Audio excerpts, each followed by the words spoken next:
this is where I want to get into sports. Sports as I want to take time with this. By the way, for the people watching, Colos he's way senior than me, but we've been friends for a very long time, and we are great rivals in our support for our football Premier League clubs. And this whole, he's wearing a Manchester United FC very nice t-shirt. I'm wearing a Chelsea.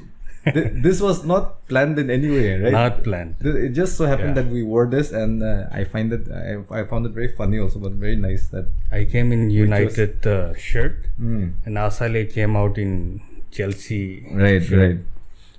So we are both super passionate about sports. That is something that I love that we share, and I usually don't talk much in the podcast and let the guests talk, but since this is also a field where I'm also very passionate about, I want to be giving my opinion a little more on this topic.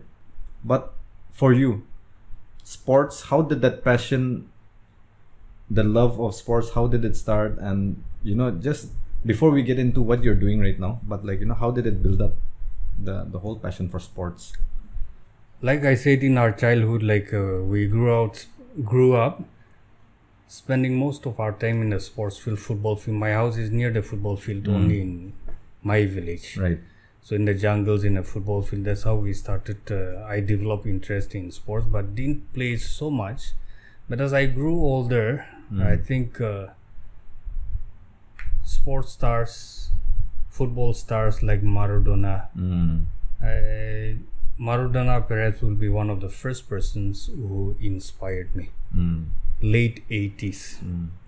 Those days, TVs were not like now. I don't know which year the TV came also in our. But it was very uncommon. Yes, very uncommon. Yeah, very rare. So we read about them, posters. I remember putting up Paolo Rossi's poster, Italian footballer, in my room in late 80s. That was the first poster I put up, I think. So players like him, Maradona, and today Messi, but in those days like Maradona, Batistuta. So all those were the ones who inspired me, especially to get into football and follow football. Start following Brazil football because of the kind of game, the culture, football culture that they have. Right. Then I even supported, Italy because of who is that? The Divine Ponytail. Roberto Baggio. I even painted, his name and numbers on my shorts, Right. So things started like that, and around 90s I started following Manchester United for a few reasons. I think in those years they were doing really well, and another reason was they are red. Your favorite color? Yeah, my favorite color, and so naturally a champion team and then red in color. Automatic choice. So I don't remember supporting any other club, that way. So from 1990 till today, I think about 3 decades now following Manchester United. That's very happy. Yeah, and just share with us also how it's not just football. Like we said, we're sports fans in general. Yeah. Right, and you were just telling me about how you're watching the Gary Kasparov Vishwanathan chess match also on TV. Yeah. I follow all kinds of sports. Me too. Yeah. I read about them. Like I was mentioning in one of our talks, I even watch for hours Gary Kasparov and Vishwanathan playing chess on TV. And then wait for Sports Star magazine to come so that I can read about the details of their game again. So reading from cover to cover, collecting those magazines and posters, watching and following on TV. I don't play cricket, but I follow the game. I've even watched full test match, 7 days I think. It was the year Kumble took 10 wickets against Pakistan. Against Pakistan. And so I follow and I watch literally almost all games. very passionate. Right. But of course, like nothing beats football. Football on average, like 10 to 15 hours a week. I watch live. Before, after, read, follow. So it's a whole lot of time. It's your second religion. True. And for me, well, I share the same passion with you. I'm as super enthusiastic about sports. I love all sports, and I think it was like, genetically also. I was telling you, I think genetically is also it's in my genes, because like my maternal uncles, my mom's brothers were all champion sportsmen. Like they were in St. Edmunds and Shillong. Hockey, cricket, football. One uncle was even a national champion in like swimming.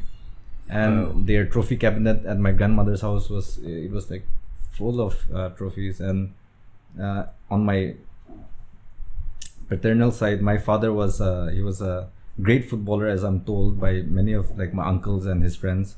And he went on to played in like Assam and Nagaland, and he went on to captain our state team. And he later went on football. In football. Okay. In the 70s. I'm not sure of the exact date and all, because data was not there, like it was not recorded much. But he went on to start and become the founder of Nagaland Athletics Association and Nagaland Archery Association. And these are all influences in me. Like I feel that that passion, I got it from my family and from genes. And also while growing up, I became like, there's this funny story about like when I was born, I have a huge birthmark mole on my right shin. So when I was born, my father was proclaiming that, my son is going to be a football star, which unfortunately, it didn't turn out to be. But ever since, I've been a huge fan of sports. I've played every sports, and not good enough. I honestly feel I'm not good enough. Like my goals to reach that level, it was not good enough. But I've played every sports. I've been a fan of every sport, and coming to the point where like people like you and me, because this is the discussion that we're heading into. You, besides your life sports mission, you are the vice president of Nagaland Football Association. Yeah. Correct. Right now at present, I'm also just recently joined the Nagaland Athletics Association. I'm joint secretary there. So I find it very it's so nice that to see people like you.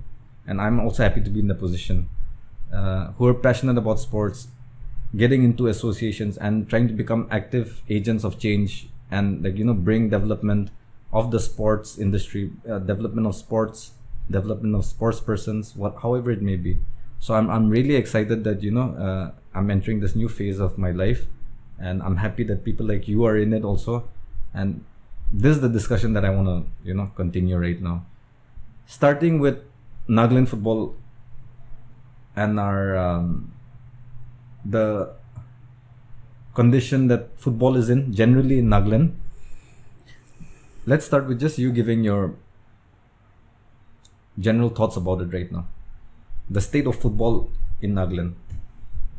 I think the present status of Nagaland football is a little pathetic, professionally speaking. We are hardly, managing to participate at the national levels. In fact, failing to participate and make our presence felt at the national level. For which reason, we're going to face a lot of it. Right now, like the pandemic actually is saving us to some extent. But if the pandemic is,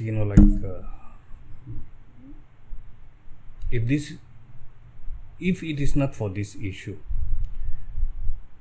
going the way we are going now, we're going to be nowhere in football. I, for one, I wish that we all come together and develop these beautiful sports and take where it can, given the right support, training, and opportunities.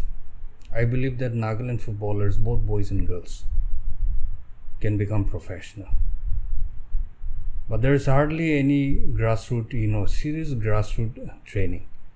From college level, 19, 20-year-old boys developing serious interest and trying to train and all.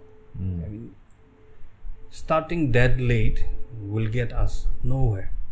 At the most, 1 or 2 may get into national level. Yes. Even right now, we have only 4 or 5 who have reached I-League level. No one in the ISL as yet. Yes. And so for me, for Nagaland football to develop, for that matter, all other sports, grassroots football, school football, village levels football, sports is key to developing professional sports persons in our state. We need to streamline our football activities in the state. Everyone is cushy type. From footballers to associations to coaches to referees, top down, A to Z. Everyone is equal in blame, right? ISS and NFA official, I think, will also take responsibility for so many failures on our part. We are a new team. Just when we were, got into the NFA team with a lot of excitement. We wanted to bring change. We wanted to start doing a lot of things, and then the pandemic happened. Came.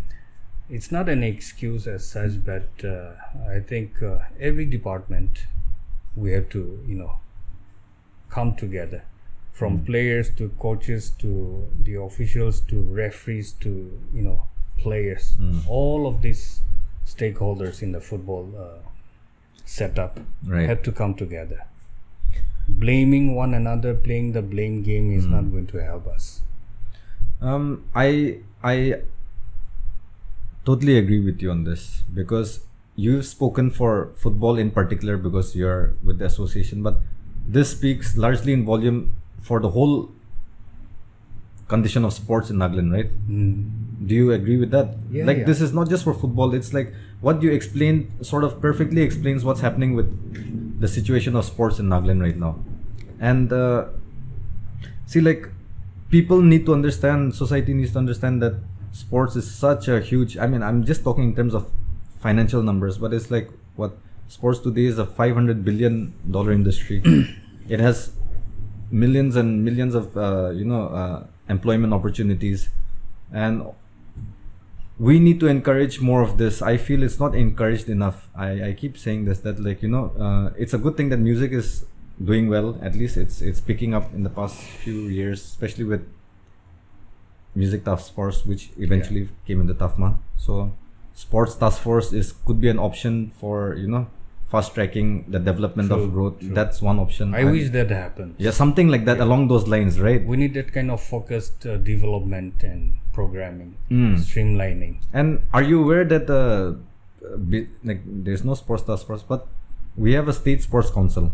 Yes. If I'm not mistaken, it's defunct. I think it's defunct. I think it's defunct. Yeah. So that doesn't necessarily have to be a Sports Task Force. That maybe our Nagaland State Sports Council, like all the states of India has their sports council, state sports council, that can be revived and injected with people who are passionate and have experience and are capable into that council, and then take it from there. As far as sports is concerned in our state, more than professional, it is a social activity for us now when it comes to sports. Yes. And so for too long and for so long, it has not gone beyond the level of socializing, and it's like spending time, energy, funds, entertainment, food. More non-sporting activities, are getting all the attention.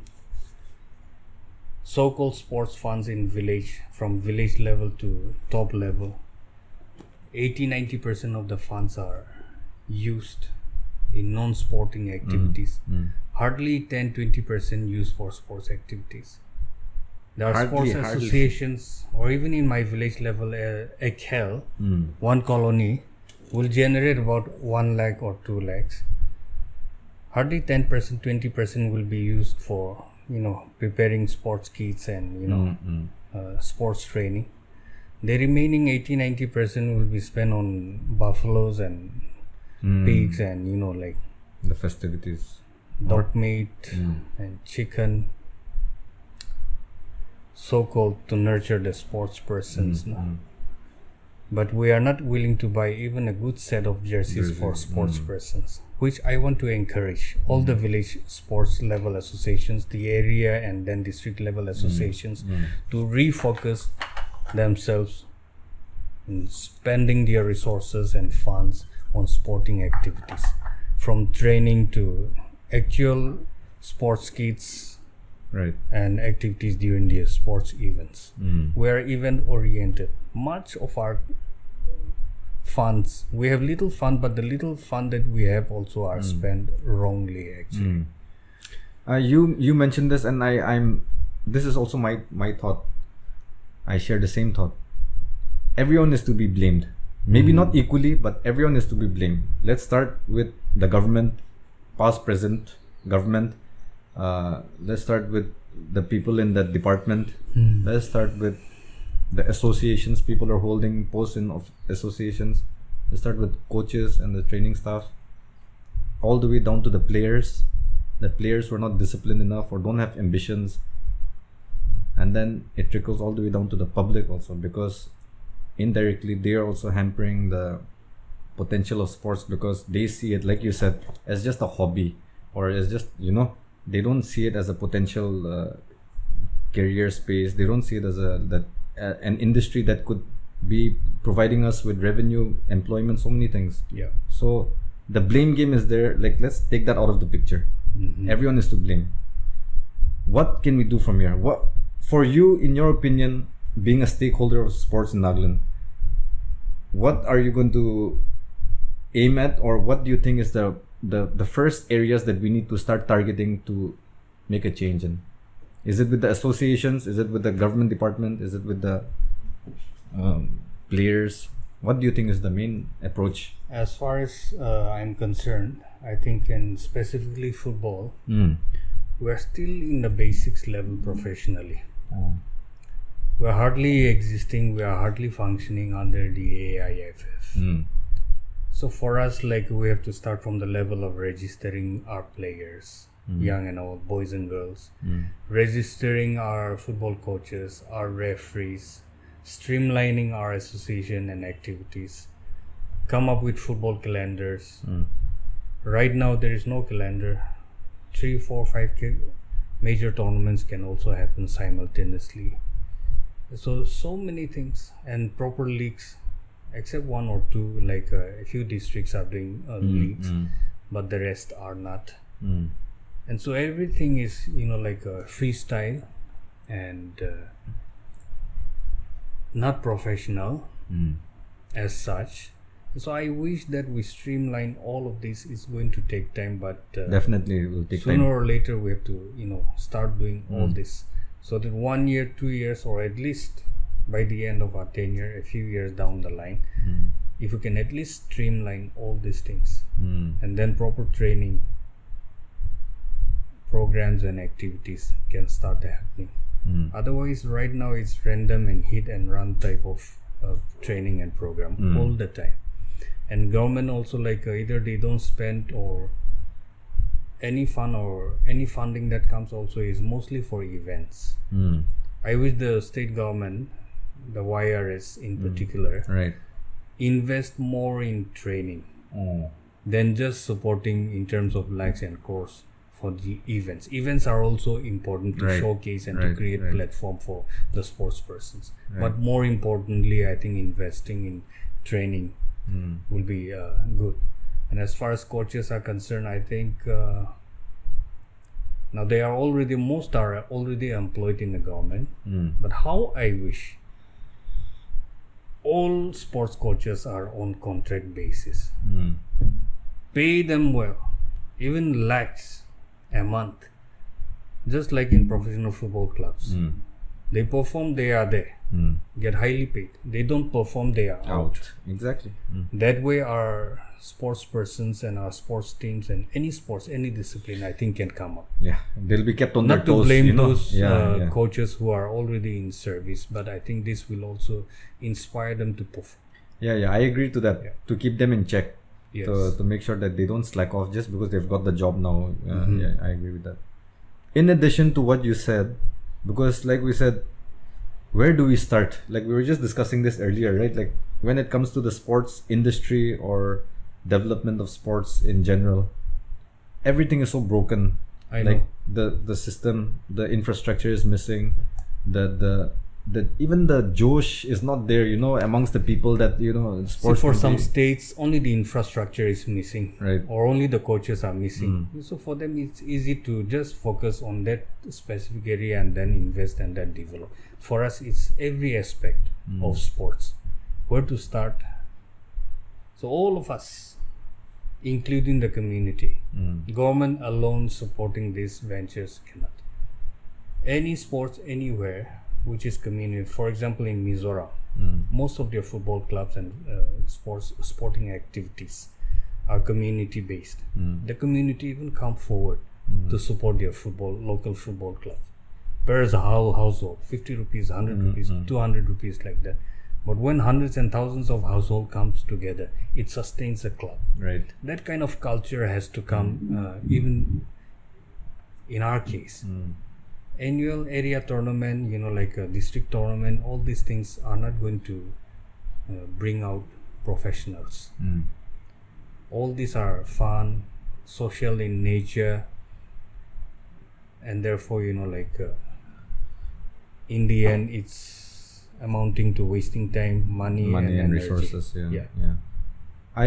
Yes, there's, like you said, everything. And we keep repeating this, but not to sound pessimistic or negative, but that's the ground reality. But what can we do from here that should be the main question. Why keep blaming past, present government or whoever is there? Why spend our energy on that when instead we could be focusing it on what is the solution? And that's the whole positive. The thing behind trying to keep a positive mindset. People like you and I who are in the sports associations. We give our best and do what we can, right? What we are expected. Coaches also do their best. Keep getting themselves upgrading. Keep training. Keep learning. Keep themselves up to date, dedicated, and keep training the boys and girls, especially grassroots level. The football, not just football. Football persons always only football. Sports officials, the referees, I think it's important to keep themselves updated. If we look at our tournament, our competitive matches, any sports, it's very pathetic to still see the conduct of our games, way below the standards of the day. Correct. Today, the TVs and all these are too good that even spectators are aware of the latest rules, whereas our officials are outdated in a lot of ways, except for a few who are keeping themselves up to date, but they cannot be everywhere all the time. And therefore I challenge even the referees, the officials of the various disciplines, especially football, to get themselves trained, become state referees, national referees if possible, even hope to see even international referees coming from our state. Right.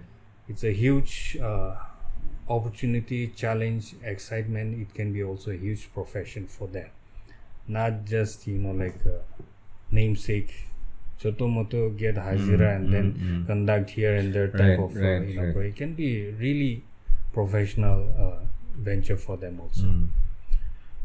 So infrastructure wise also, if the state, private agencies and corporate houses, there's no hope as of now for them to come and build such facilities for us. Of course. Good to see around Kohima or even Dimapur, small astroturf, the futsal grounds happening. I wish more of these things happen. If individuals and families and small groups can do this, why not the government? So for the government, I think it's important to create opportunities, create facilities, and we in the associations and the clubs and individuals give all possible effort. If all of us come together like that, I think we can begin to see sports developing. Otherwise, wait for season to come, start playing, that's win not, this that's trophy, not that trophy, that time when Life Sports was also playing active senior football, we have won most of the senior level football trophies in those years. But I feel like even if we are Nagaland champion, we are nowhere. Yeah, in regards to the Athletic Association, like how you mentioned, I also joined around the same time before the pandemic happened and all. So, not using this as an excuse, the pandemic and all, but even I was really excited because we had a lot of things worked up. I'm sure the same goes for NFA. Like with the new team, you guys were also just planning so many things and look ready for the challenge to make the change, right?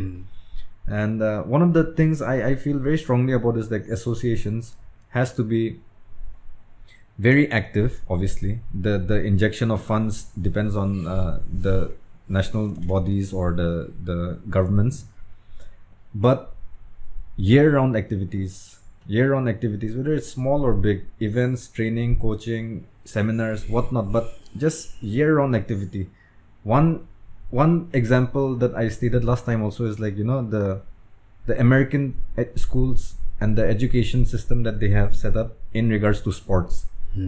How sports athletes, mainly basketball, baseball, American football there, but it's streamlined so well, it's structured so well that a promising school student is already being recognized by scouts at the tender age when they're teenagers and all, that they have potential and they're groomed in that way. Like how we just connecting with what you said about why can't we pursue education in line with something that we're going to do.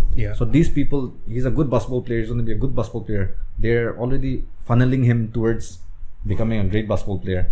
By the time he reaches college, their sports system is so huge that the NCAA is, their basketball games are so big, their American football games are so big, the college level games are just as making as much, not as much, but they're making so much money also.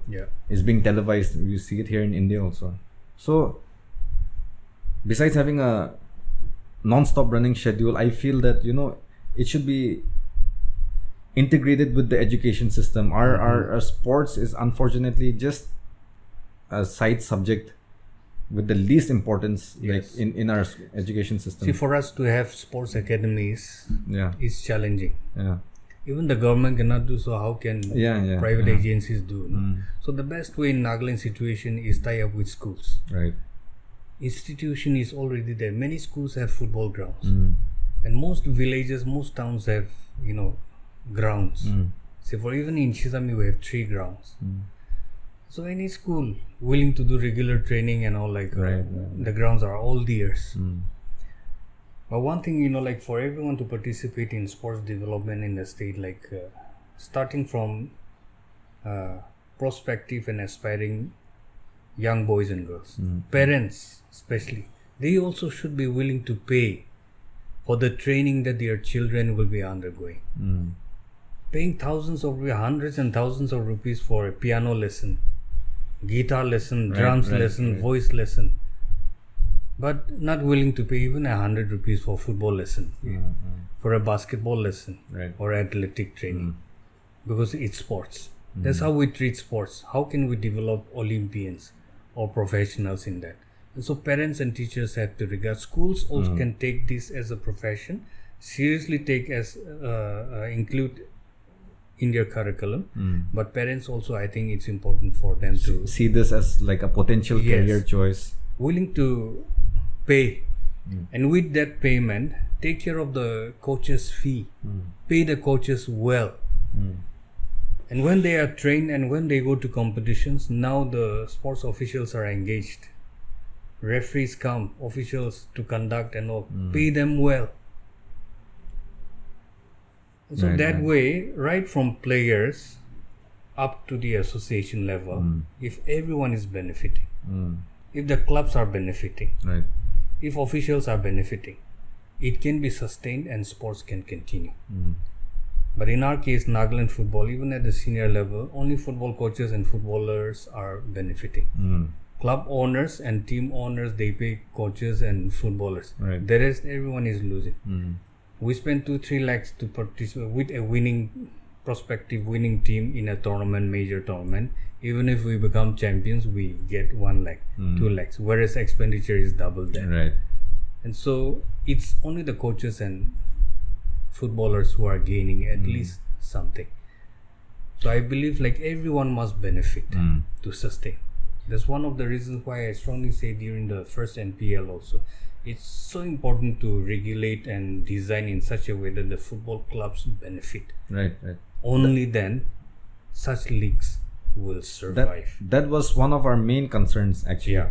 And they're not going into why it couldn't continue and all that. Yeah. But in fact, survival and prosperity of the business, I mean the clubs, football clubs, that was like, it held that much importance up our priority list. Because in order for the league to survive, the clubs have to survive. Yes. If the clubs will survive, then naturally the league will carry on, right? Yeah. So that And was footballers also, I'd like to request the footballers also, to be loyal to their clubs, to their teams, not jump from one to the other too easily and too randomly. Even before reaching the state level, we see so many who are already crazy about payments, money. In the middle of a tournament also, there are those players who leave the team and go to other tournaments for higher payments. We see that kind of things, those kind of things happening. And so all of us come together, from footballers to football coaches to referees to officials. I think it's important. We need people who are associated or passionate about sports. They can be politicians, they can be businessmen, they can be church people, let it be anyone, men and women, but passionate people and capable people get into sports associations. Right. And for sports associations to focus on sporting activities, eat less, invest more in sporting activities. The excitement of sports, footballers wearing the best of jerseys and track suits and sports kits and going into the field, the excitement is priceless. But Nagaland situation, especially at the lower level, 20 will be playing sports, 80 others, altogether 100 will be eating, feasting for 1 week, 2 weeks. All our funds are spent like that. Right.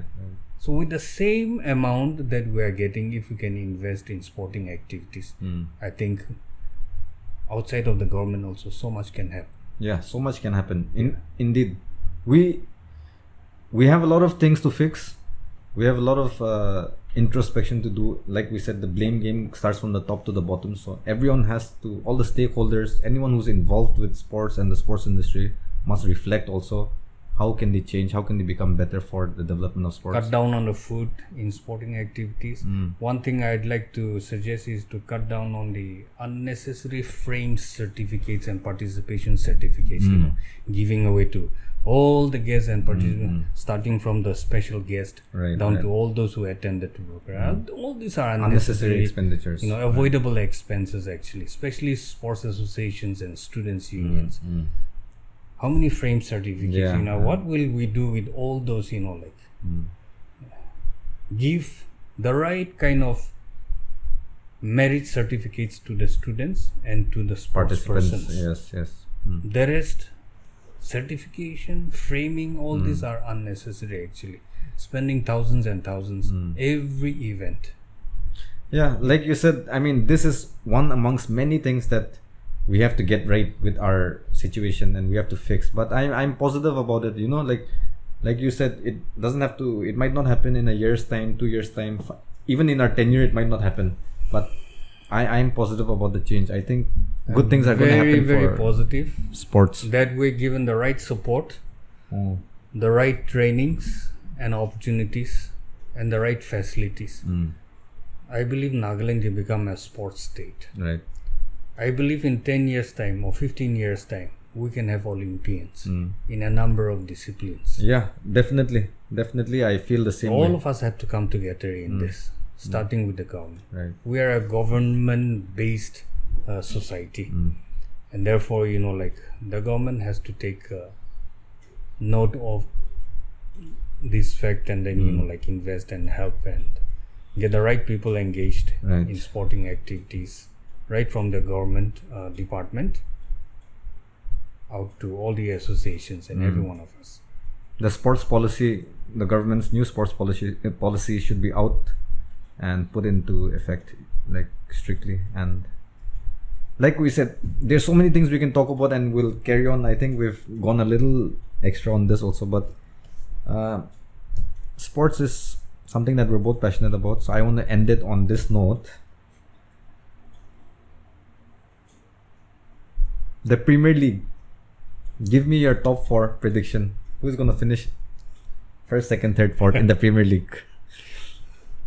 It can be a biased United fan opinion, or it can be a I want to be biased. Yeah, okay.